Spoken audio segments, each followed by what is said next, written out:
సూర్యకిరణాలు డైరెక్ట్గా దేవుడి విగ్రహాన్ని తాకే అద్భుతమైన దేవాలయం ఎక్కడుందో మీకు తెలుసా?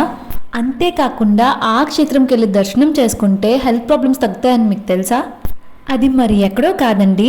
Welcome to my channel. ఈరోజు మనం వెళ్తున్నాం ఆంధ్రప్రదేశ్లో ఉన్న ఒక పురాతనమైన అద్భుతమైన క్షేత్రం, అదే అరసవెల్లి సూర్యనారాయణ స్వామి టెంపుల్కి. ఈ దేవాలయం శ్రీకాకుళం నుంచి 1 కిలోమీటర్ దూరంలో ఉంది. ప్రపంచంలో కొన్ని మాత్రమే సూర్యనారాయణ స్వామి టెంపుల్స్ ఉన్న రెగ్యులర్గా పూజలు జరిగి మళ్ళీ సూర్యకిరణాలు డైరెక్ట్గా విగ్రహం మీద పడే రేర్ టెంపుల్స్లో ఒకటి మన అరసవెల్లి సూర్యనారాయణ స్వామి టెంపుల్. పురాణాల ప్రకారం శ్రీకాకుళం జిల్లాలోని అరసవెల్లి శ్రీ సూర్యనారాయణ స్వామి ఆలయంలో ప్రతి సంవత్సరం మార్చి 9, 10 తేదీల్లో మరియు అక్టోబర్ 1, 2 తేదీల్లో ఉదయం సూర్యకిరణాలు నేరుగా గర్భగుడిలోని ఉన్న స్వామివారి పాదాలను తాకుతాయి. ఈ అద్భుతమైన దృశ్యం సూర్యుడు ఉత్తరాయణం నుండి దక్షిణాయానికి మరియు దక్షిణాయనం నుండి ఉత్తరాయణానికి మారే సమయంలో దాదాపు 5 నుంచి 10 నిమిషాల పాటు భక్తులకి కనువిందు చేస్తుంది. ఉదయం 6 నుంచి 6:20 మధ్యలో ఈ అద్భుతం జరుగుతుంది. మెయిన్గా ఈ దేవాలయం యొక్క ప్రత్యేకత ఏంటంటే 5 ప్రవేశ ద్వారాలు మూసివేసినా కూడా సూర్యకిరణాలు నేరుగా గర్భగుడిలోకి ప్రవేశించి స్వామివారిని తాకుతాయి. ఆ సూర్యకిరణాలు స్వామివారి పాదాల నుంచి మొదలయ్యి శిరోభాగం వరకు తాకుతాయి.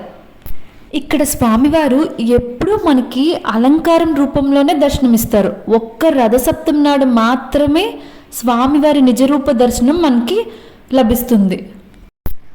ఆ రోజు స్వామివారి జరిగే అర్చనలు, అభిషేకాలు చూడ్డానికంటే 2 కళ్ళు కూడా సరిపోవు, అంత అంగరంగ వైభవంగా జరుపుతారు.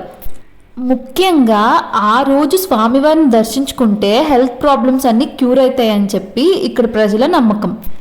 ఈ సూర్యనారాయణ స్వామి దేవాలయంలో చేసే సూర్య నమస్కారాలకి ఒక ప్రత్యేకత ఉంది.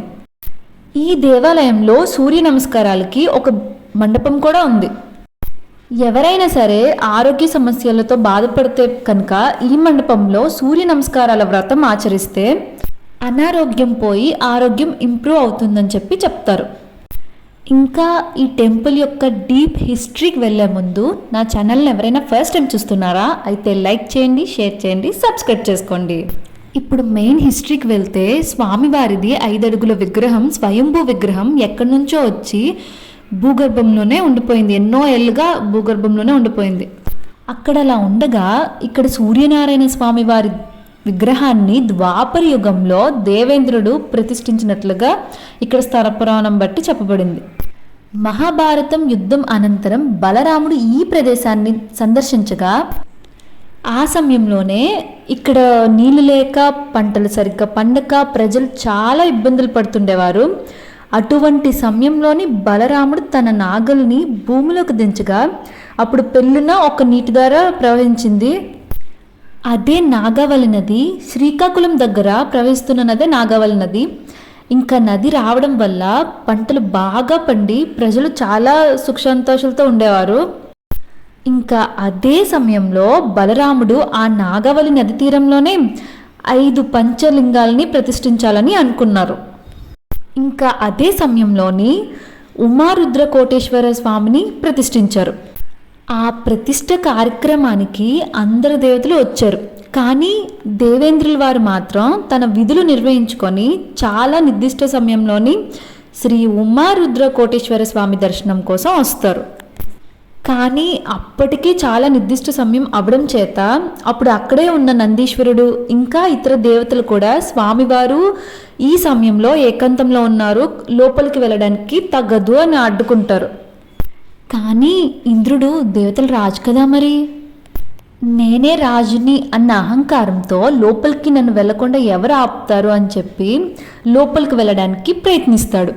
అప్పుడు నందీశ్వరుడికి చాలా కోపం వచ్చి తన కొమ్మలతో దేవేంద్రుల వారిని దూరంగా విసిరేస్తారు.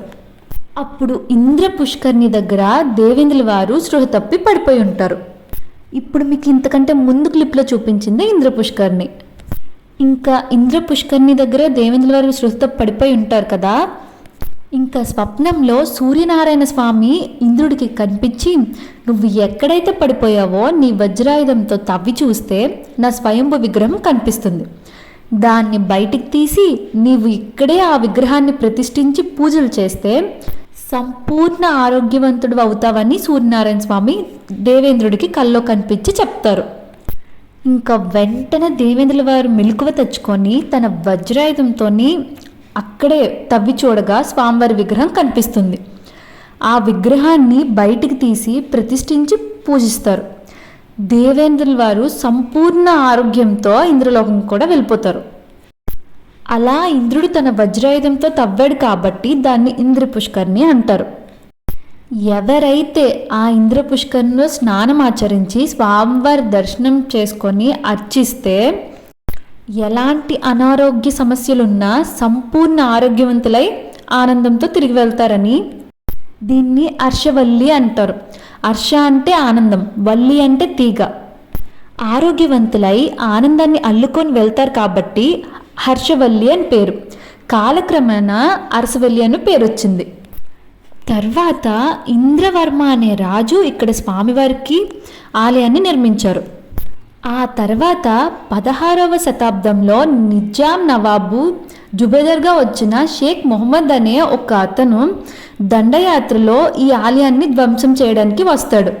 అప్పుడు అతని దగ్గర ఉద్యోగిగా పనిచేస్తున్న సీతారామ శాస్త్రి గారు విగ్రహం ధ్వంసం అవ్వకుండా ఉండడం కోసం ఆ విగ్రహాన్ని తీసి బావిలో వేసేస్తారు.